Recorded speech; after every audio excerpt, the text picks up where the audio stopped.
দেখো 2025-এ দাঁড়িয়ে কিন্তু তোমাদের এসইও করাটা মাস্ট, কারণ এসইও না করলে এখন কিন্তু ভিডিওতে ভিউজ আনাটাও খুবই কঠিন।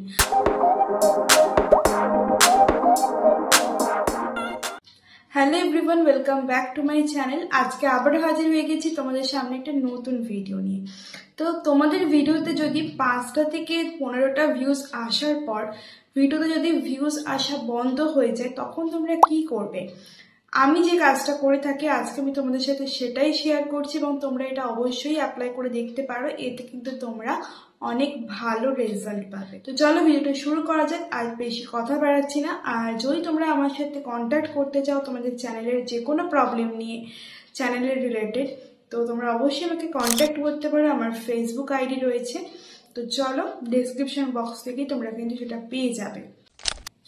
দেখো 2025-এ দাঁড়িয়ে কিন্তু তোমাদের এসইও করাটা মাস্ট, কারণ এসইও না করলে এখন কিন্তু ভিডিওতে ভিউজ আনাটাও খুবই কঠিন, আর ভিডিও র্যাঙ্ক করানোটাও খুবই কঠিন ব্যাপার। ঠিক আছে, তার জন্য আমি নিজের চ্যানেল দিয়ে তোমাদের এক্সাম্পল দিয়ে বুঝিয়ে দেবো এবং বলে দেবো যে কিভাবে তোমরা এটাকে সলভ করতে পারবে। এবং অবশ্যই তোমাদের কিন্তু এই প্রসেসটা কন্টিনিউ করে যেতে হবে যতদিন না তোমাদের চ্যানেলে একটা প্রপার ভিউজ আসে।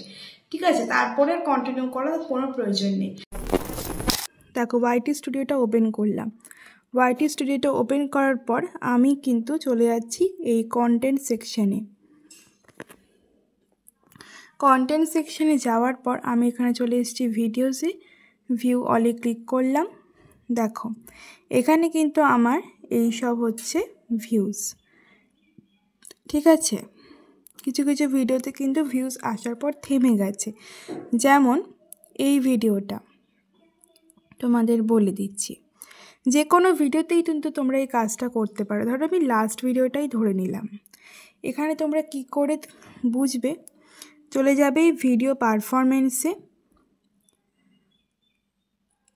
আসার পর এখানে দেখো অডিয়েন্স রিটেনশন দিয়েছে, রিয়েল টাইম ভিউজ দিয়েছে। এখানে তোমরা একটা পাবে রিচ।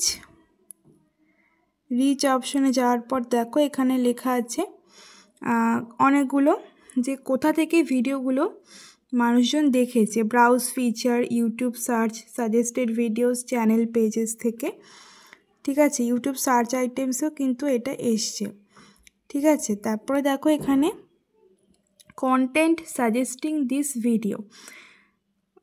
তো এইখানে যে কটা তোমরা দেখতে পাচ্ছ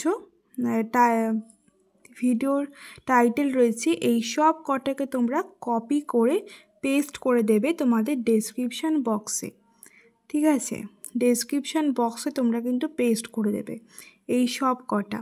আর তার সাথে দেখো এখানে দিয়েছি ইউটিউব সার্চ টার্ম, এইটাও স্ট্যান্ড আউট টু অ্যাডভার্টাইজার্স। এটাও তোমরা কি করবে, এইটা জাস্ট কপি করে তোমরা তোমাদের এই ভিডিওর ট্যাগস অপশনে এসে এখানে করে দেবে। ঠিক আছে, তো আমি আরেকবার দেখে নিই কী দিয়েছে এটা। এই যে সার্চটার মধ্যে স্ট্যান্ড আউট টু অ্যাডভার্টাইজার্স, তো আমি জাস্ট এইটাই লিখবো, লিখে আমি ট্যাগের মধ্যে এটা বসিয়ে দেব। তাতে কি হবে বলো তো, ভিডিওটা খুব তাড়াতাড়ি ভিউজ পাবে। এবং এইটার আন্ডারে এইটা বলে যদি কেউ সার্চ করে, সে কিন্তু আমার ভিডিওটা পেয়ে যাবে। তো আমি এটা জাস্ট ট্যাগ হিসেবে বসিয়ে দিলাম, দিয়ে এটাকে সেভ করে দিলাম। আরেকটা কি করব, কন্টেন্ট সাজেস্টিং দিস ভিডিও, এখানে যতগুলো রয়েছে সবকটার যে টাইটেল, সবকটার টাইটেল আমরা পেস্ট করে ডেসক্রিপশন বক্সে লিখে দেব। ঠিক আছে, এই টাইটেলগুলো লিখে মানুষ কিন্তু আমার ভিডিওটা সাজেস্টে পাচ্ছে আর কি। ঠিক আছে, তারপরে তোমরা এখানে দেখো এনগেজমেন্টেও লাইকস ভার্সেস ডিসলাইকস রয়েছে। অডিয়েন্স বাই ওয়াচ বিহেভিয়ার, এটা একটা নতুন ট্যাব এসছে। এই ভিডিওটা থেকে আমি কিন্তু একটা সাবস্ক্রাইবার পেয়েছি।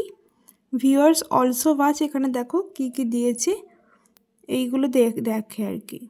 ঠিক আছে, তো মেন কাজ কিন্তু ওইটাই যেটা বললাম, ওটা তোমরা করে দেখবে ভিডিও আপলোড করার 12 ঘন্টা পর। ঠিক আছে, 12 ঘন্টা পর কেন বলছি, তাহলে ইউটিউব তোমার কত কি ডাটা হলো বা আদৌ এই কন্টেন্টটা সাজেস্টিংয়ে গেছে কিনা সেগুলো তোমরা দেখতে পাবে। তাহলে 12 ঘন্টা পর যদি তোমরা এই কাজটা করো খুবই লাভবান হবে তোমরা। ঠিক আছে, তো আশা করছি ভিডিওটা তোমরা বুঝতে পেরেছো এবং তোমাদের কাছে অনেকটাই হেল্পফুল হলো। তো আশা করছি এই ভিডিওটা দেখে তোমাদের অনেকটাই হেল্প হলো। যদি হেল্প হয়ে থাকে তো অবশ্যই ভিডিওটাকে একটা লাইক করো, চ্যানেলটাকে সাবস্ক্রাইব করে দিও এবং অবশ্যই ভিডিওটাকে শেয়ার করে দিও।